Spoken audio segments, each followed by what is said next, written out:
Wala ka pa rin bang permanenteng content? At kung ano-ano na lang na videos ang ina-upload mo dito sa Facebook? Well, ngayong araw, isi-share ko sa'yo ang mga iilan na pwede mong gawing content. At very effective ito para makahatak ka ng mga loyal followers. Yung talagang every time na mag-a-upload ka, papanoorin talaga nila. Kaya tara, panoorin mo itong video na 'to. Yun na nga 'no, since gusto mo ng seryosohin ang iyong pagiging content creator, ngayon ibabahagi ko sa'yo ang mga iilan na puwede mong gawing content at nang magkaroon ka na ng permanenteng address dito sa iyong pagiging content creator 'no. So eto na nga, oo, ang pinakauna sa ating listahan ay ang pagluluto.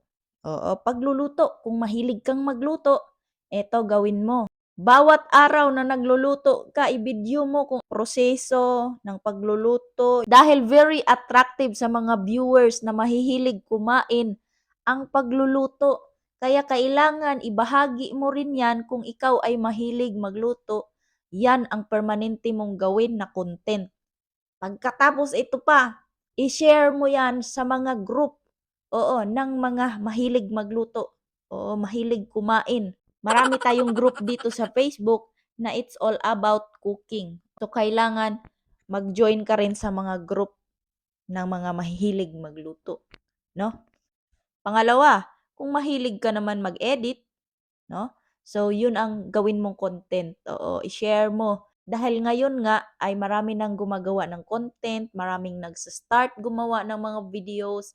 So, talagang nagsisik yang mga yan ng mga how to edit, how to put a music background, ganito, ganyan. So, kailangan mong mag-start na i-share ang iyong knowledge sa pag-i-edit. So, ganun ang pwede mong gawing content at sunod-sunod pa.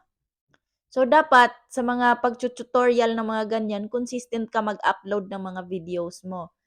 Kasi palaging nag-aabang yung mga viewers mo sa mga bago mong uploads. Oo, kasi nga gusto nilang matutong mag-edit, so talagang uhaw na uhaw yung mga tao na yan.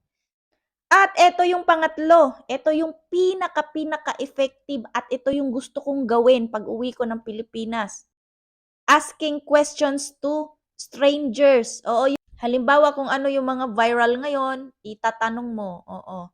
Halimbawa ganito, anong masasabi mo doon sa 299 na engagement ring? 'No? So walang magagawa yung susugurin mo na tao as i-interview mo siya 'no, and talagang yung mga followers mo dito ay talagang maiintriga din at magko-comment sila sa videos mo, oo. Lalo na kapag very funny ka, oo, medyo patawa ka na tao, naku, bagay na bagay sa'yo 'tong content na 'to. So ano pang inaantay mo? Mag-start ka na dahil kailangan mong magkaroon ng permanenteng address dito sa iyong pagiging content creator. Oo, so pasensya na kayo dahil madaling araw na dito. At yun lang, oo, top 3 na pwede nating gawin as a content creator at magkaroon nga tayo ng very, very loyal na follower. Oo. And sana nakatulong ito sa'yo and napaisip ka rin na talagang magsa-start ka na ngayon, no? So, yun lang guys. And I will see you on my next video.